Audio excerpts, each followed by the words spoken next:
Your gut says Miami is going to win, and you should take the over.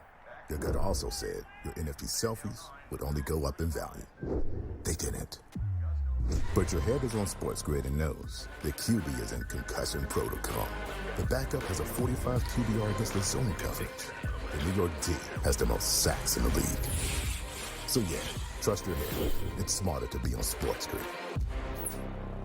There is going to be an energy to game time decisions that you will feel night in and night out. We're going to go through every single thing, and I've got a great team behind me that's going to help me get the job done. I want this to be the place that people come to. We are going to hit every single one of those markets that you need to know about. There is not going to be a better place, I promise you, than Game Time Decisions. We will have everything at our disposal, and we will use that to our advantage. I'm Kevin Walsh. Tune into Game Time Decisions from 6 to 8 p.m. Eastern on SportsGrid.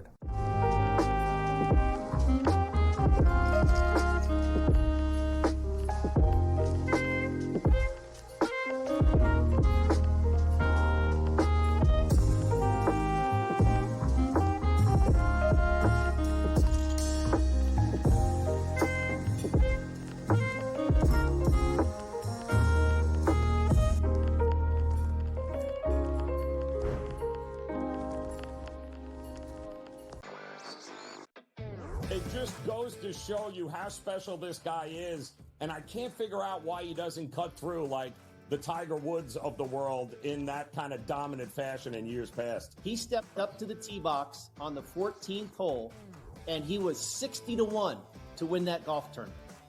You know, he was trailing by 6 shots, and he comes out on top. Newswire, only on SportsGrid.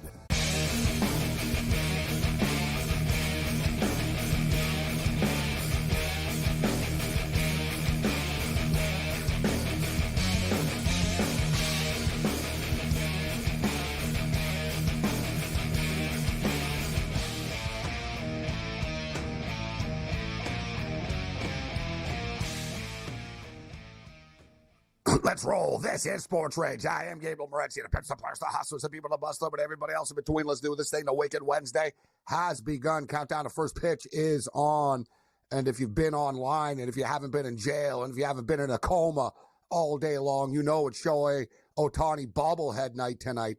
It's the second bobblehead night of the season for Shohei with the Dodgers. Tonight, they've got his dog with them. I think it's got to be the first time, right? So his dog Decoy is part of the bobblehead, and people were waiting in line since like 7 a.m. type of deal to get in. I don't understand, and I've been saying this for years, why they just don't make bobbleheads for everybody, right? Like this, oh, the first amount of people get there. Like, I get it if you're like the White Sox, and speaking of which, we'll get a shot later up of the White Sox and their crowd, and I use that term loosely tonight. But, you know, like if you're the Dodgers, whatever, the Dodgers, I'm not going to say you sell out every game, but you basically get like 50,000 people a game, all right? Like literally, like a bad night's like 47,000 or something.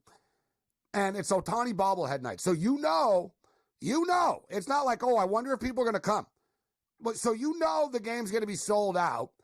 And for whatever reason, it was the first 40,000. Listen, anybody that's been in L.A. and ever tried to get to Dodger Stadium before knows, man, you've got to leave like 2 hours, 3 hours before on it, just like if you really care and you don't want to miss first pitch. That's why when people say, oh, Dodger fans show up in the third inning, they show up in the third inning because they're stuck in the freaking parking lot, jackass, right? And there's only so early you can go. It's only so early you can go. So, you know, it's rare that we start off with the best of X this early, but look at this. This was from earlier in the day at Dodger Stadium.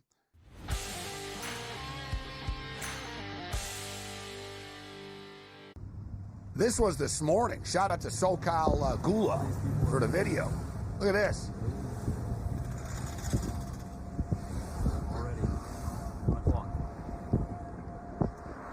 It's 1 o'clock in the afternoon. The game's at 7 o'clock, 7:10. And as you guys can see from the video, it's very beautiful around Dodger Stadium. There's like a lot of stuff there. And that's what I always tell people, man. Listen, Dodger Stadium is literally heaven on earth. When you're there, it's like, wow, this place really is unbelievable. And like getting there and getting in and out of there, it's hell on earth. You're like, wow, this is really like literally hell on earth. Like, this isn't normal. Why don't you guys do something about this? Like, the stadium's on a hill and there's nothing around. All right, so they got Ohtani's dog throwing out the first pitch tonight. All right, so let's get to the picks right now. Seriously, this is gold. Ohtani's dog just threw out the first pitch. Instead of throwing out the first pitch, they had the dog on the mound. Am I the only one that's thinking, too? Like, you better have a lot of security around this dog. Like, all the time. Like, Lady Gaga's dog got kidnapped. Dog napped. You know what I'm saying? So, people in L.A. are crazy, right? So, yeah, they had, like, someone was on the mound, and they rolled the ball to home plate. Ohtani was behind home plate. And the dog chased the ball to home plate. So, how the hell, and I know, it's Corbin Burns on a hill here tonight. Yeah, okay, whatever. Corbin Burns ain't going to pitch the whole game.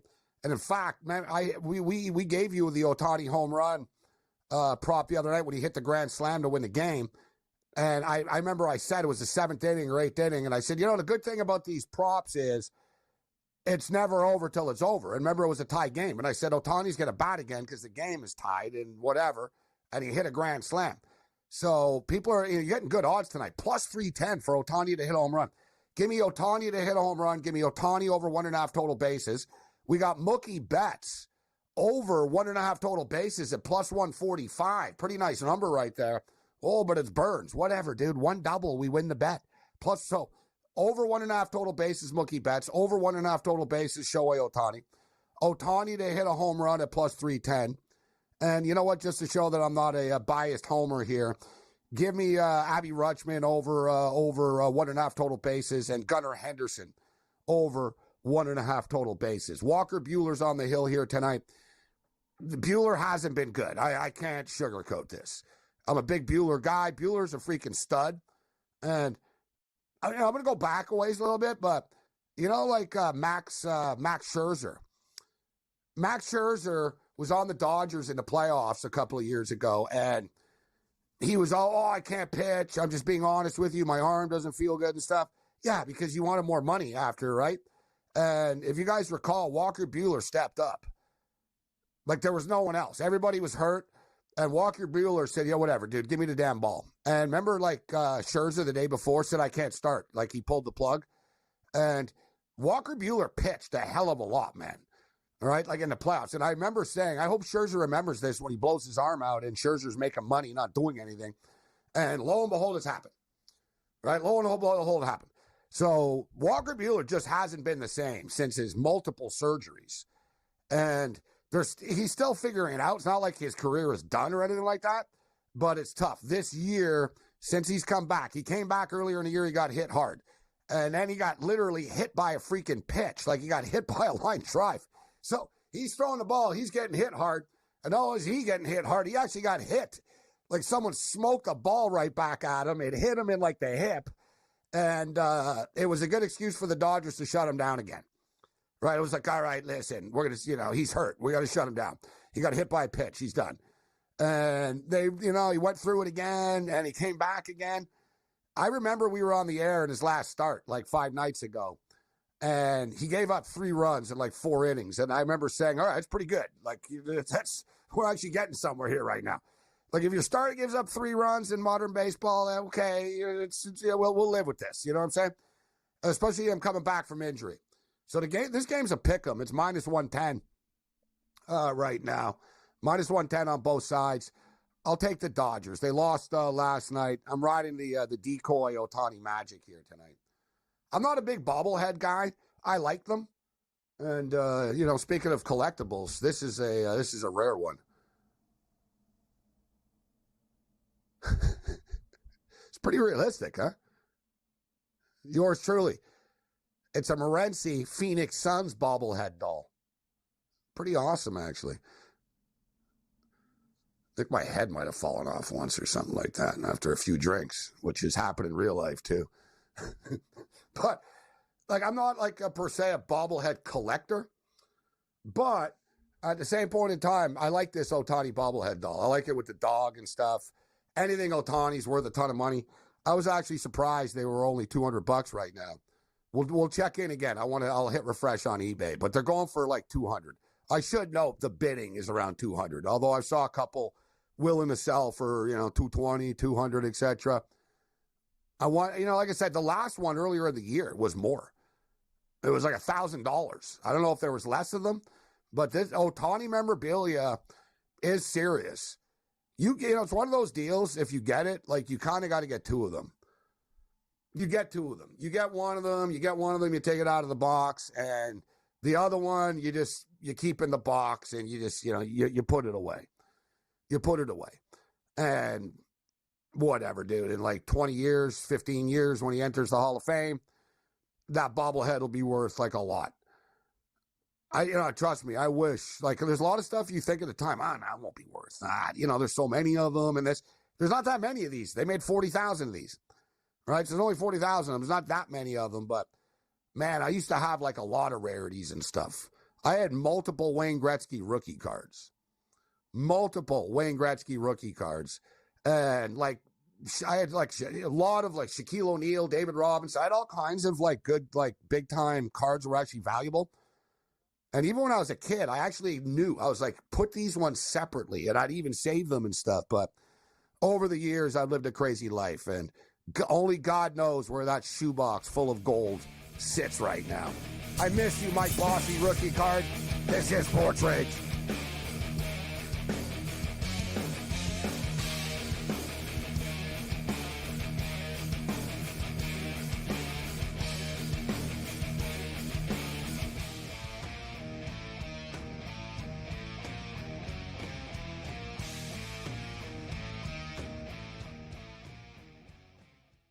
The sharpest football contest show in the land, the Las Vegas Football Contest Show, focuses on Circus Sports Million, Circus Survivor, and the Westgate Super Contest, handicapping the games and releasing our contest picks every week of the season.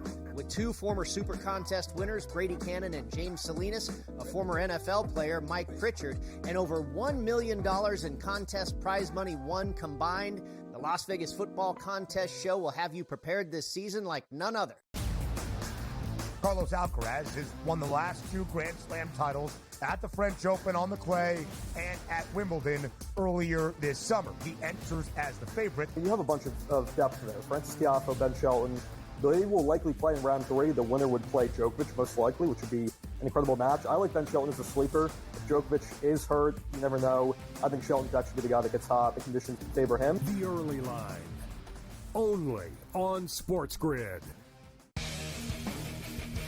When you're really, really amazing like this, people kind of take it for granted. Same with Ohtani, right? People will sort of see, Ohtani did this, Ohtani did that, and it sort of, becomes normalized a little bit. But to put in context, Aaron Judge joins the 1,000 hit club, gets it done. So earlier this month, he was the fastest player to reach 300 home runs ever. SportsRage Late Night, only on SportsGrid. The leftover language would be the million shy of what Jefferson makes Jefferson a better player. If you want to believe that, I'm not sure I buy that he's that much better than CeeDee Lamb. Tony Pollard's gone. He's now with the Titans. I was with the Titans a couple weeks ago. He'll be their starting running back there. They're going a different direction in Dallas, but it's all about CeeDee Lamb right now, the first of the other deals that they have to get done. Pharrell Coast to Coast, only on SportsGrid.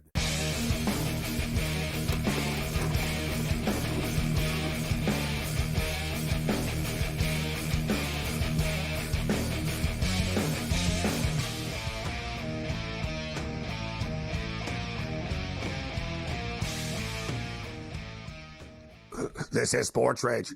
I am Morency. The pitch suppliers, the hustlers, the people that bust them, and everybody else in between. Let's do this thing. Dodgers and Orioles have gotten started at Chavez Ravine. We were just talking about his bobblehead, and I'll get you the updated price and what they're going for on the market with his dog tonight. But speaking of memorabilia, this just happened.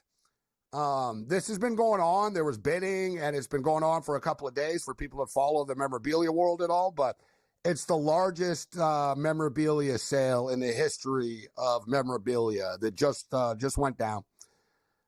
Babe Ruth the jersey in which he was wearing when he called the shot, which is actually debatable.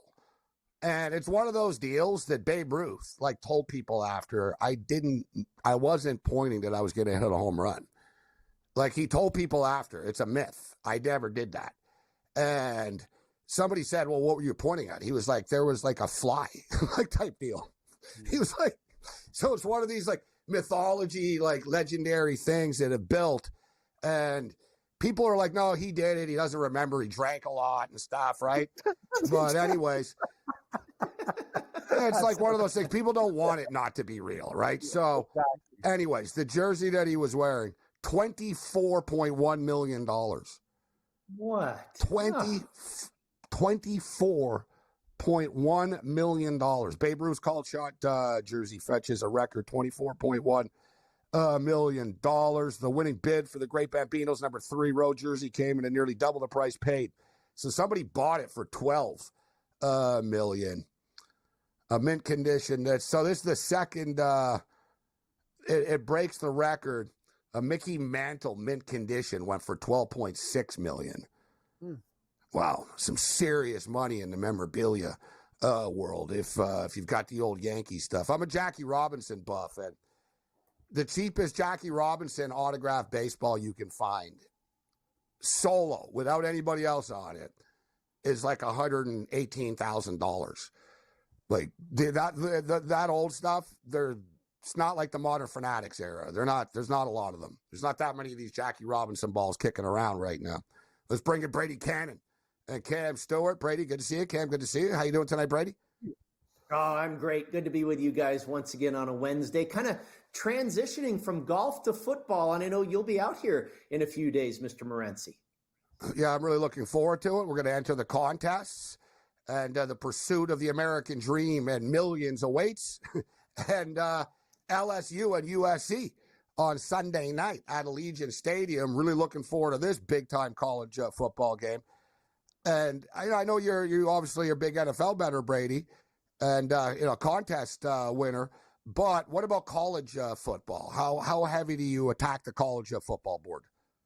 Oh, I attack it for sure, but I do not handicap college football myself. I mean, I know general handicapping 101 angles and that type of thing, but I don't dive into college football the way I dive into the NFL or I dive into the PGA Tour. I always say that I handicap golf and NFL football myself and spend a lot of time on it. For every other sport that I bet, I listen to smart people.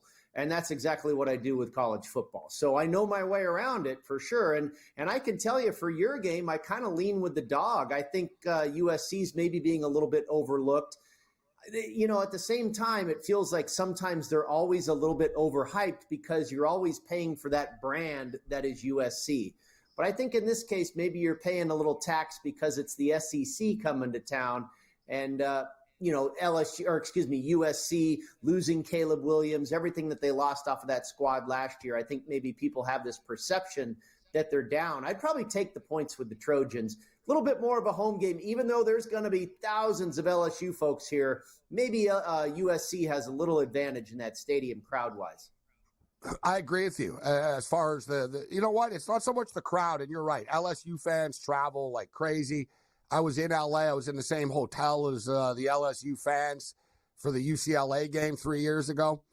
And I remember they came back from the hotel in shock that they lost to UCLA. And there was more of them than there was UCLA fans even. And UCLA fans came home in shock that they beat LSU. But it's the road trip, guys, right? It's a true road game. Right? You're leaving Baton Rouge. For sure. You're going to Las Vegas. And I get it. You're LSU. You're used to playing. They're basically a pro team. But it's still a road trip to the West Coast. Anybody that knows Vegas knows every second person is a freaking USC Trojan alum. Right. So there's going to be that sort of LA vibe, West Coast vibe to the football game in the stadium. And there's been a lot of talk about LSU losing their last 4 season openers. It's almost like a negative because they're tired of hearing about it. Kelly's tired of hearing about it.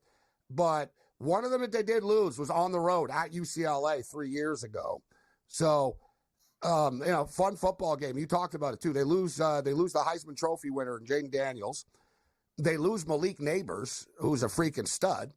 on the New York Giants right now. Then they lose. They lost 3 first-round draft picks on offense, guys. Brian Thomas Jr., the other kid on the Jacksonville Jaguars, who I think is going to be a stud in the NFL, he's not there either. So there's quite a little bit of a turnover here. Meanwhile, USC actually have a lot of people back on offense besides Caleb Williams.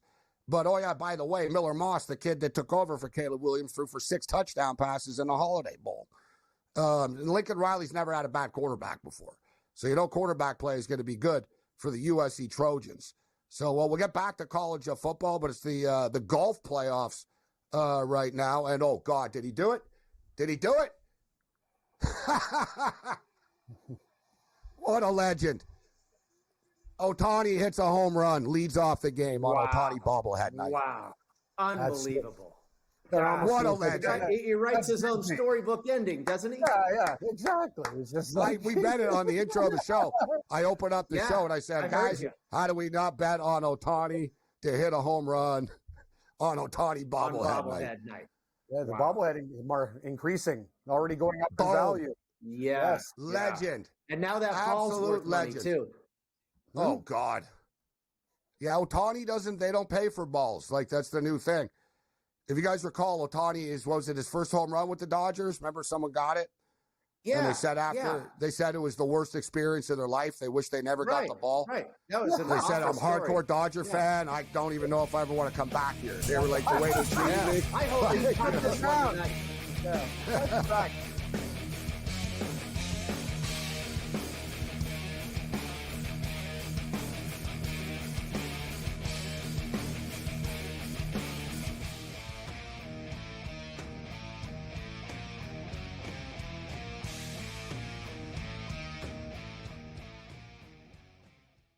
The sharpest football contest show in the land, the Las Vegas Football Contest Show, focuses on Circus Sports Million, Circus Survivor, and the Westgate Super Contest, handicapping the games and releasing our contest picks every week of the season. With 2 former Super Contest winners, Brady Cannon and James Salinas, a former NFL player, Mike Pritchard, and over $1 million in contest prize money won combined, the Las Vegas Football Contest Show will have you prepared this season like none other. Carlos Alcaraz has won the last 2 Grand Slam titles at the French Open on the clay and at Wimbledon earlier this summer. He enters as the favorite. You have a bunch of depth there. Francis Tiafoe, Ben Shelton.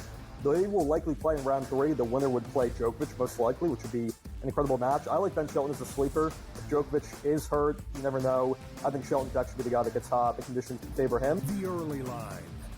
Only on SportsGrid.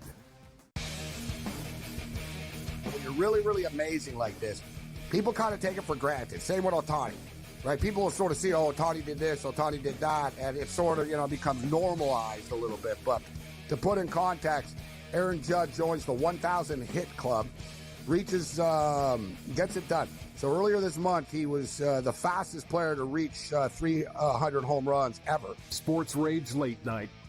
Only on SportsGrid. The leftover language would be the million shy of what Jefferson makes Jefferson a better player. If you want to believe that, I'm not sure I buy that he's that much better than CeeDee Lamb. Tony Pollard's gone. He's now with the Titans. I was with the Titans a couple weeks ago. He'll be their starting running back there. They're going a different direction in Dallas, but it's all about CeeDee Lamb right now, the first of the other deals that they have to get done. Pharrell Coast to Coast. Only on SportsGrid.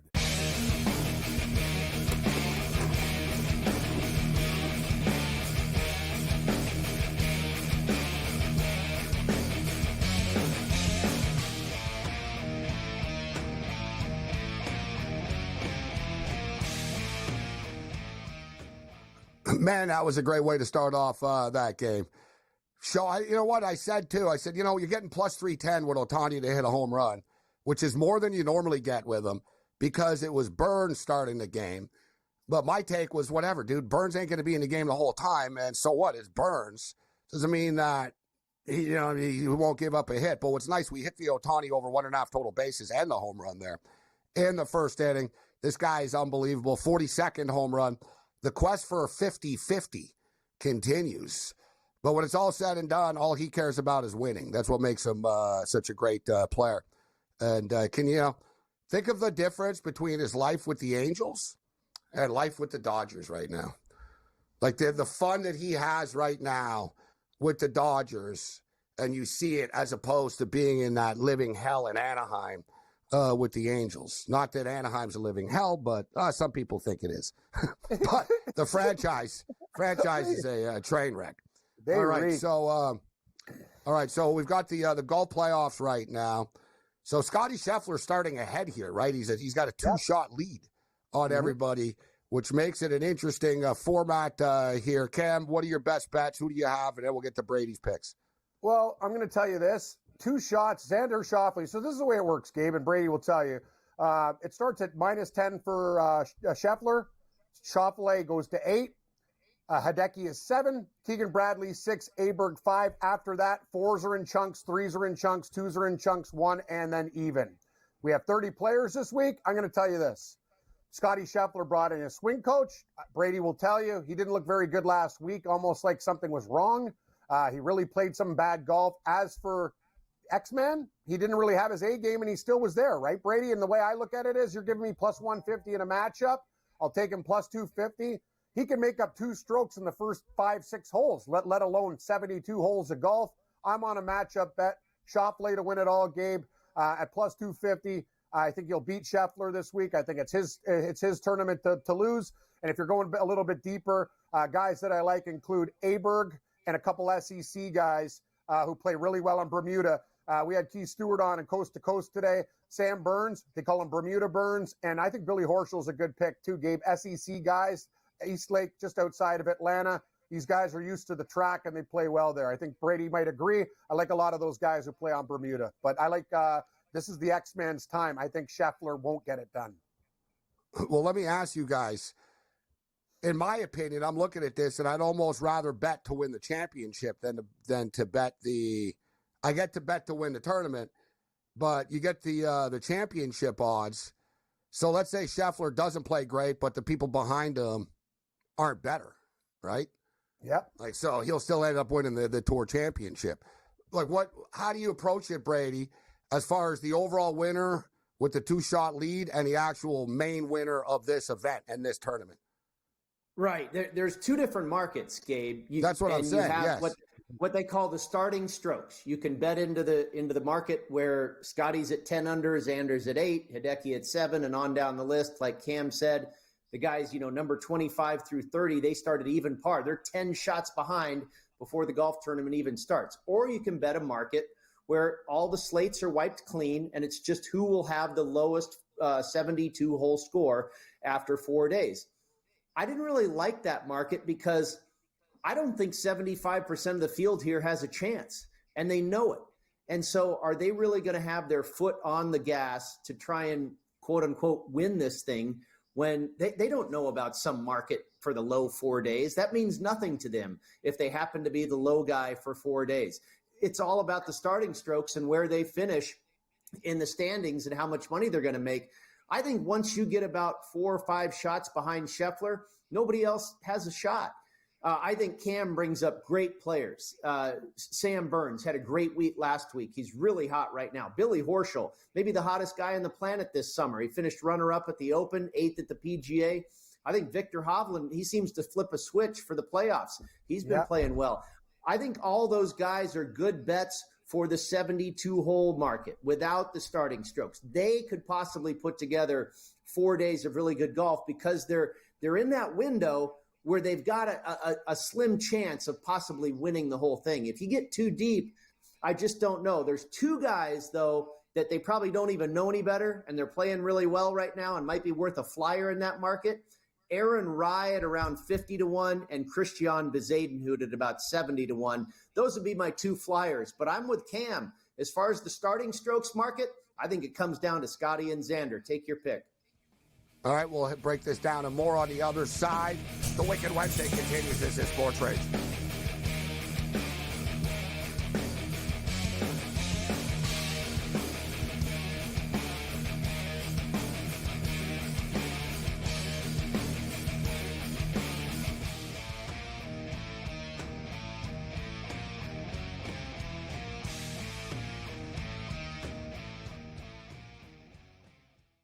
the sharpest football contest show in the land. The Las Vegas Football Contest Show focuses on Circus Sports Million, Circus Survivor, and the Westgate Super Contest, handicapping the games and releasing our contest picks every week of the season.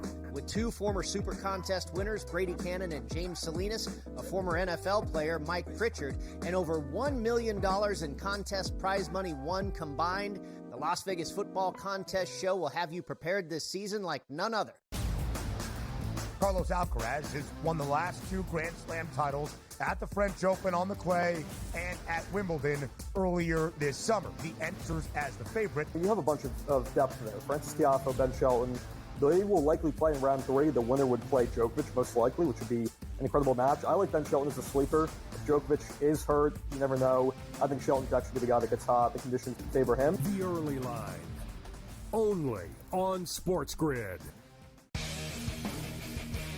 When you're really, really amazing like this, people kind of take it for granted. Same with Ohtani, right? People will sort of see, oh, Ohtani did this, Ohtani did that, and it sort of, becomes normalized a little bit. But to put in context, Aaron Judge joins the 1,000 hit club, reaches, gets it done. So earlier this month, he was the fastest player to reach 300 home runs ever. SportsRage Late Night, only on SportsGrid. The leftover language would be the million shy of what Jefferson makes Jefferson a better player. If you want to believe that, I'm not sure I buy that he's that much better than CeeDee Lamb. Tony Pollard's gone. He's now with the Titans. I was with the Titans a couple weeks ago. He'll be their starting running back there. They're going a different direction in Dallas, but it's all about CeeDee Lamb right now, the first of the other deals that they have to get done.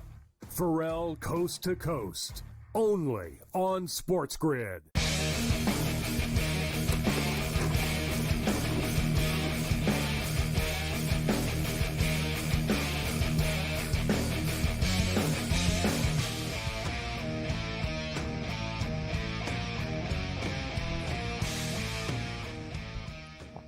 This is SportsRage. I'm Morency.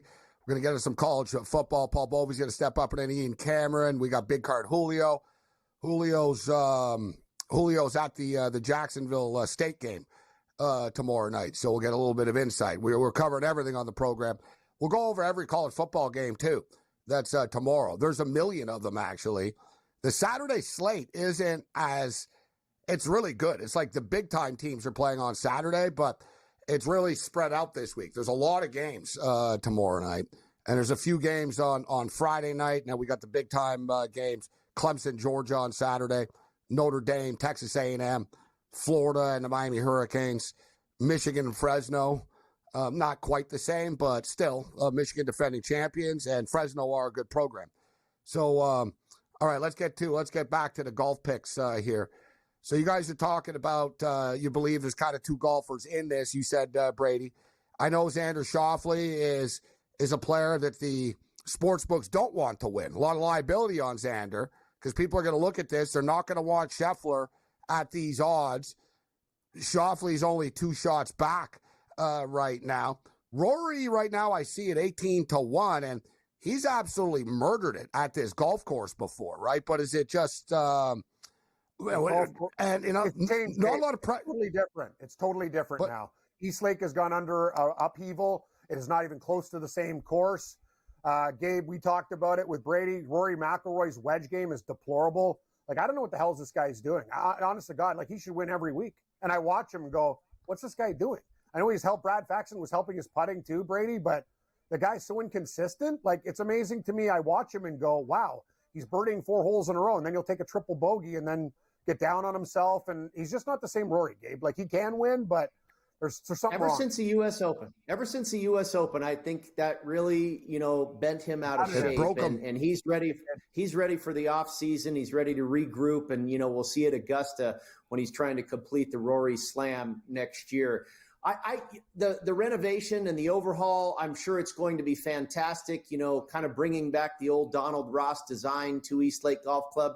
I'm not so sure, though, that it's going to not still be a good fit for the guys that typically played well at this golf course in the past.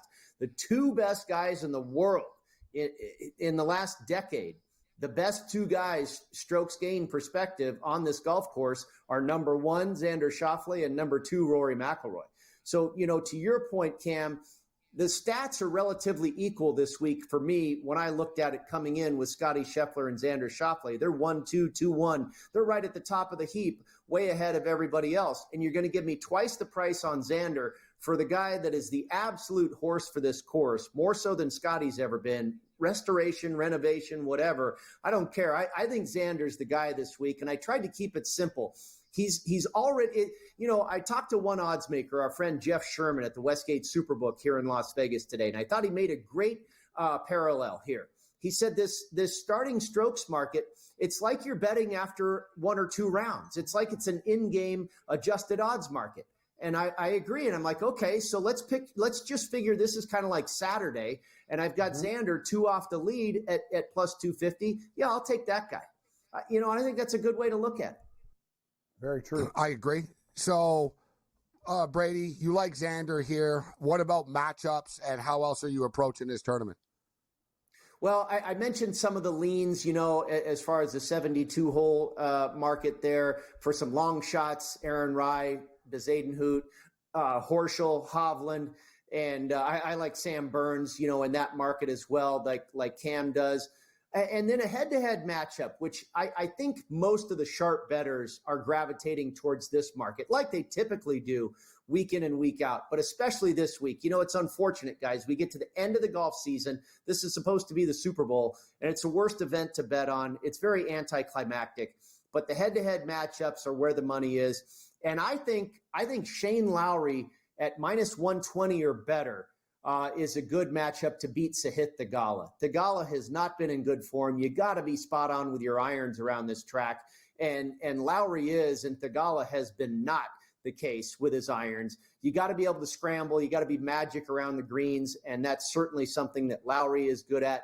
I favor accuracy with the driver over distance this week. Theegala can spray it around everywhere, has a tendency to do that, whereas Lowry's very accurate. So as a short favorite, I think Lowry over Theegala would be my head-to-head matchup. Love it. All right, so to clarify, outright winner for Brady, Xander Schauffele. Outright 72-hole low score without the starting strokes. Leans only, Victor Hovland, who's the defending champion, Victor Hovland, Hideki Matsuyama, Billy Horschel, Austin Rai, and Bezadenhout. And full tournament head-to-head matchup, Shane Lowry over Sahith Theegala. There's your card. Right, Gabe, Brady? That's it.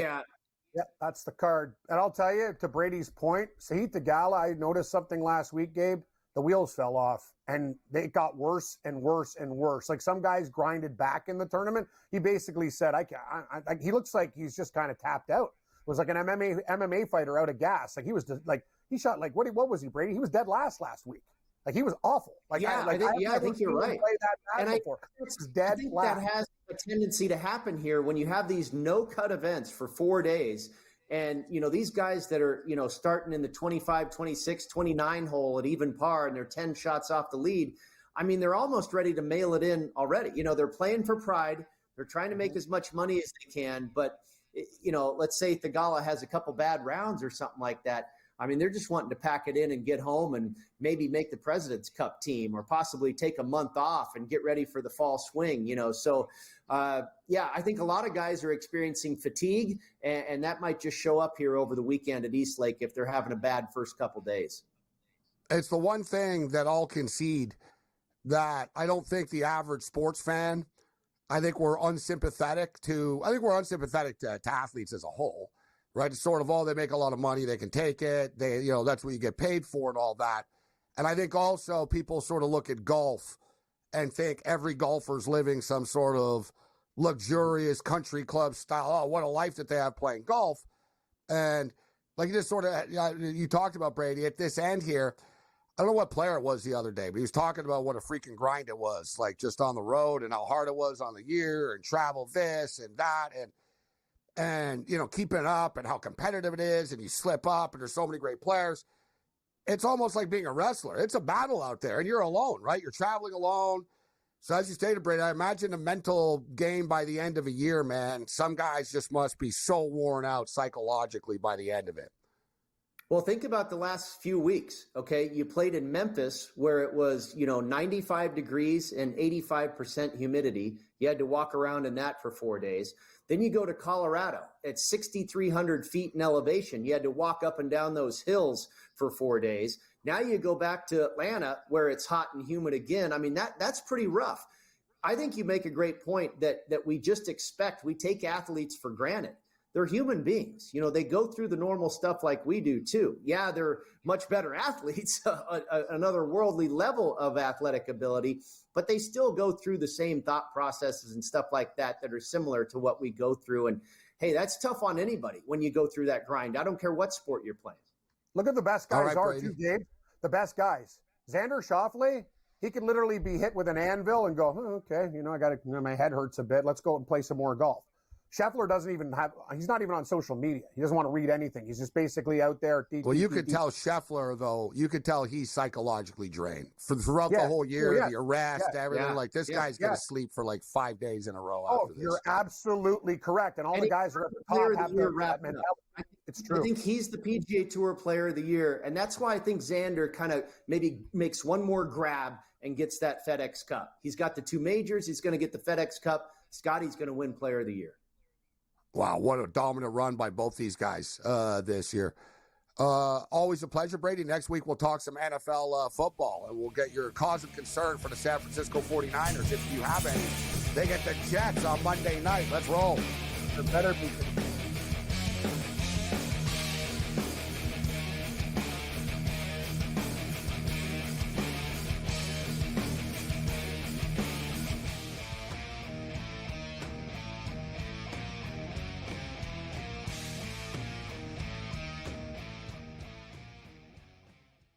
The sharpest football contest show in the land, the Las Vegas Football Contest Show, focuses on Circus Sports Million, Circus Survivor, and the Westgate Super Contest, handicapping the games and releasing our contest picks every week of the season. With 2 former Super Contest winners, Brady Cannon and James Salinas, a former NFL player, Mike Pritchard, and over $1 million in contest prize money won combined, the Las Vegas Football Contest Show will have you prepared this season like none other. Carlos Alcaraz has won the last 2 Grand Slam titles at the French Open on the clay and at Wimbledon earlier this summer. He enters as the favorite. You have a bunch of depth there. Francis Tiafoe, Ben Shelton. They will likely play in round 3. The winner would play Djokovic, most likely, which would be an incredible match. I like Ben Shelton as a sleeper. If Djokovic is hurt, you never know. I think Shelton's actually be the guy that gets hot. The conditions favor him. The early line, only on SportsGrid. When you're really, really amazing like this, people kind of take it for granted. Same with Ohtani, right? People will sort of see, Ohtani did this, Ohtani did that, and it sort of, becomes normalized a little bit. But to put in context, Aaron Judge joins the 1,000 hit club, gets it done. So earlier this month, he was the fastest player to reach 300 home runs ever. SportsRage Late Night, only on SportsGrid. The leftover language would be the million shy of what Jefferson makes. Jefferson a better player, if you want to believe that. I'm not sure I buy that he's that much better than CeeDee Lamb. Tony Pollard's gone. He's now with the Titans. I was with the Titans a couple weeks ago. He'll be their starting running back there. They're going a different direction in Dallas, but it's all about CeeDee Lamb right now, the first of the other deals that they have to get done. Pharrell Coast to Coast, only on SportsGrid.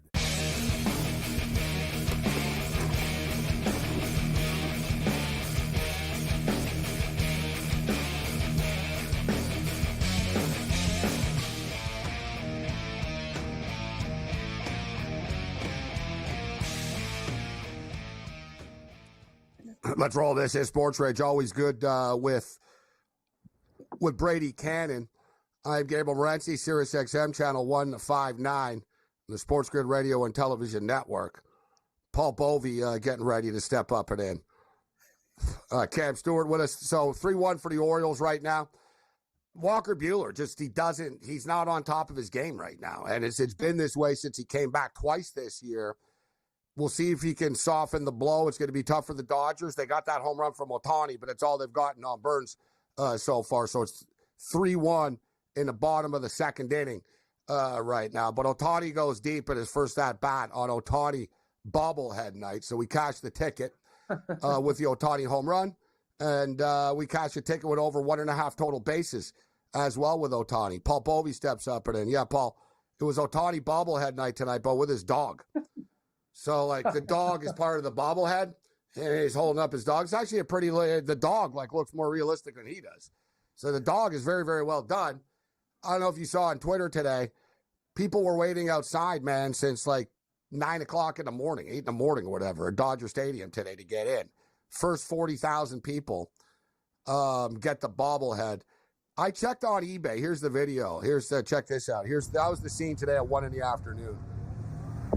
All these people are. Anyone that knows Dodger Stadium knows. So, like, they don't let you pass that hill. Already. Look at this going on and on. That's 1 in the afternoon, man. For a baseball game that's at 7 at night. Wow. That's nuts. That's crazy. That's crazy. You know, back in the day when they had these specialty nights or days or bat days, glove days, ball days, you were able to go in. It would cost you 75 cents. Then you leave, get back online, and you'd be able to walk out with like 20 of them. But I guess in this day and age, that's pretty much impossible. That's economically not feasible. But it was just a thought. You know, well, look at the line. It'd be a pain in the ass, man. You got to go to the back of the line again, right? That's the problem. Yeah. But that's what happened. I'm wearing an Expo jersey right now. In the last year of the Expos, people knew it was the last year, and collectors came out and started wanting stuff. And the Expos were smart. They caught on every time they had a classic bobblehead, like, salute to Gary Carter bobblehead and Tim Raines. And there was like 12 of them. There was like a series of them. Tickets used to go for like, you could buy a ticket at the box office for $5 to get in, like to the bleachers and stuff. And like, no one was going. It was the last year. So like you could buy a ticket on the street for $5, $10 for a good seat, whatever, $20. So the collectors, it was crazy, Paul, just like you said. They'd show up and all these games were Sunday afternoon. I'd get there. I was the post-game show. I'd get there. There'd be a lineup to like the subway, man. I was like, oh my God. Like if you guys showed up like this every game, they wouldn't be moving, right? So like the lineup is all the way, like there's like 1,000 people. And they all bought tickets for like $2 and $5 off of scalpers and stuff. They get the bobblehead, and then they turn around and they hand it to their buddy, and they go in again. And then after the game, they're standing there with like 100 of them, $50, $50, $50, $50, and they're making money because people are like, oh, I didn't get here on time. The Expos were cheap, right? They only did first 10,000 or whatever. So it's like, you know what I mean? So like people would buy it after. So, but think about it, Cam and Paul. When people go, oh, my God. So I'm looking on eBay right now, $209. This guy wants $499. Yeah. That's very much. $250. All right. So people are, let's call it in a $200, $250 range here for the bobblehead. Look at the time that these people did have to put in to get these things. Right. Like if you didn't go and get in line by the time it was like 3 PM in LA, you weren't getting one of these. Like, there's all kinds of video. Like, there's still people in traffic trying to get in, and we're in the third inning. Like, you know? These are the same people that line up on Black Friday to get the $89 32-inch TV. But I got to tell you, when I used to go to the Yankee games back in this way back when they had Yankee Bat Day. Could you imagine them having a bat day? Well, the Blue Jays used to do it. Well, full bats, loaded, heavy. No, that's not happening. These were Louisville Slugger bats, 75 cents to get in the bleachers. So all you would do is go back online. I remember one day I had a box and I came home on the subway through the South Bronx with 10 bats. I mean, at least I was armed. Just to get you were safe. Yeah, exactly. Get away from my bat. Society was more civil. They could have bat day. There used to be ball days as well. They'd give away balls and stuff. Once everyone threw the balls on the field, and that was the end of it, right? But yeah, today you can't give people bats. Like full loader. They have mini bat days now. They're like little couple. You know what I mean? It's a joke. They're for kids. You can't give anybody. Can't give everybody anything that people can throw. That's the whole thing. Anything that anyone can throw now. Or hit somebody. The The best night was beer night. If you remember in the 80s, they were giving away nickel beers, and the place just absolutely erupted. It was just a pack of drunks, and they caused chaos in the stands the whole night. They had to cancel the game, as I recall. I remember the lowest beer prices I remember at baseball games when I was drinking was $2. I remember I was going to Expo games with my buddies. I wasn't in the media then, obviously. I was, this is like the mid to late 80s type of stuff. But I remember it was $2. And we used to have a thing. We drink 2 beers per inning. Like, that was sort of the budget, Paul. Like, I felt rich if I had $40. Like, you know what I mean? I was like, I got $40 tonight. Like, I'm living large. It was $2 a beer. So it was like a beer in each half inning. So 18 beers a night. That was our gig when we used to go. It's pretty hardcore, impressive. I know. It's pretty alcoholic, I know. But, like, very impressive. And then we go to the bar after. Let me tell you, it get ugly. I used to go with this guy. He had the best stories, too. Like, he's the type of guy, like, he lived in the suburbs, and he used to wake up, like, face first in his bushes in front of all of his neighbors and stuff. That's like, you know what I mean? He'd have, like, his Expo jersey, like, his ass is showing, he's lying on his lawn. Like, he lived in a rich neighborhood. He'd, like, his parents were like, you're an embarrassment. Like, like, he could never somehow get in his house. Like, he'd always, like, pass out on the front steps or on the lawn. Like, you know what I mean? Yeah, my buddy fell never asleep. Forget, they told him, you need to stop going to baseball games with that Gabriel kid. My buddy fell asleep on a toilet. My neighbor did the same thing at a keg party. He face planted in the bush. Parents were like, we're out of this neighborhood, man. They were done with him. Same thing.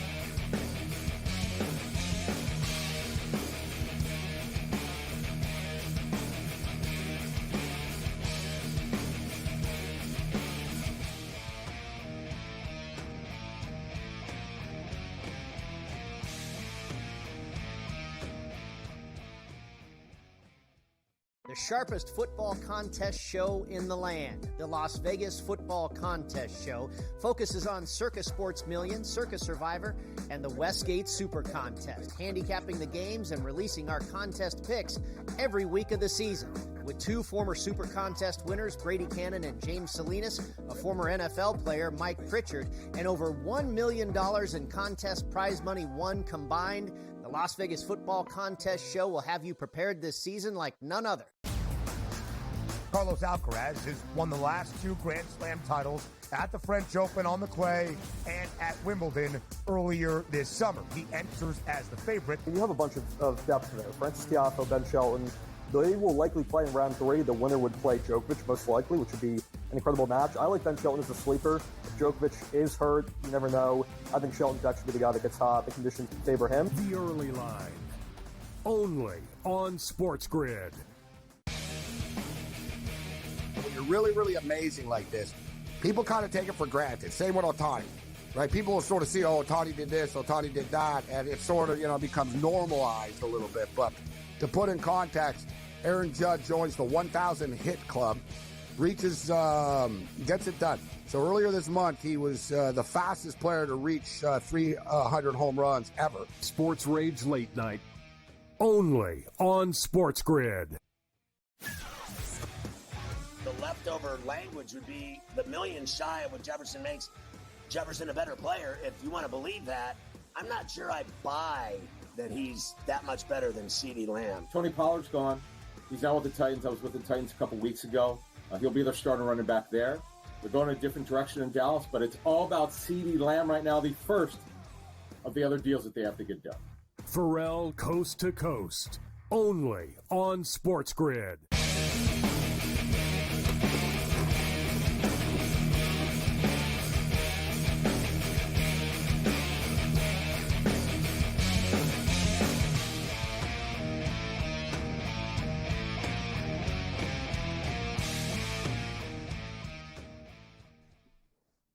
This is SportsRage. I'm Morency. Paul Bovey, Kev Stewart in the house with us right now. All right, let's get into some football picks.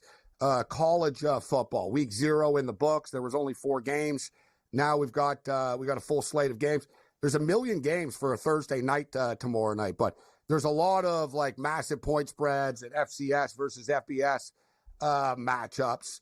And we're going to go over every game throughout the program. But Bano will love all these random games a little bit later on. But let's talk about Saturday's college football. Let's start off with a game. I see 12:30 Eastern time here. Syracuse. I got to tell you, there's a lot of enthusiasm around the Cuse this year. They get Kyle McCord, who they threw under the bus in Columbus, the Ohio State quarterback. So if you're Syracuse, and Kyle McCord, is playing in big-time football games, this is a good of a quarterback as Syracuse has had in a long time. Paul, what are your thoughts on Syracuse's season opener on Saturday?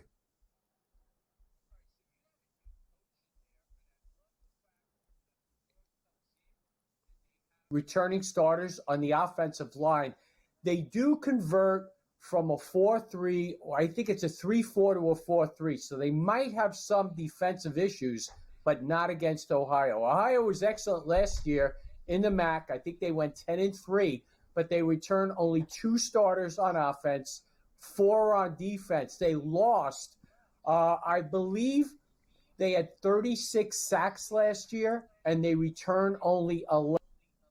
They lost 3 receivers that totaled 2,300 yards. They lost Nathan Rourke at quarterback, and they lost their running backs that totaled, I think, 1,300. They are completely depleted on both sides of the ball, as indicated by those returning starters, which total 6 out of the 22. I think they're going to struggle with Syracuse. And if you're a new coach, what do you want to do?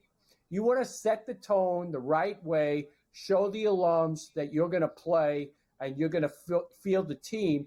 And they have Georgia Tech next week, so they might go light in the second half. But I think they're going to roll over this Ohio team, which I think is going to struggle mightily in the MAC this year. I like the Nathan Rourke drop. Curtis Rourke, his brother. Curtis Rourke was the Ohio quarterback, now transferred to Indiana, who actually he's got an NFL future potentially, Curtis Rourke. But as Paul stated, they did lose their quarterback, Curtis Rourke, the Rourke brothers. Nathan, now the quarterback for the BC Lions. I look at the total here, guys, 46.5.